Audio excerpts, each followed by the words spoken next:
hari ni saya rasa saya malas pergi kerja, saya tak akan pergi. Oh, macam tu je? Tapi hari ni I janji dengan you datang, I kena sampai lah.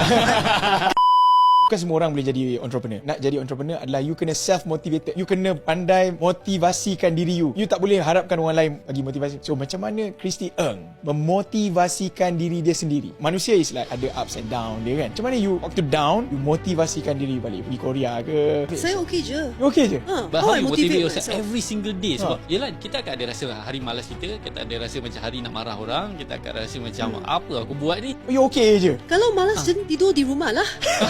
Simple. Kalau hari ni saya rasa saya malas pergi kerja, saya tak akan pergi. Oh, macam tu je? Tapi hari ni I janji dengan you datang, I kena sampai lah.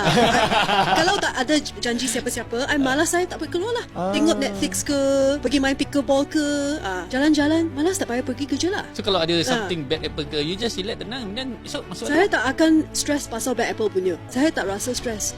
Sebab kita jarang ada bad apple lah. Semua staff kita bagus.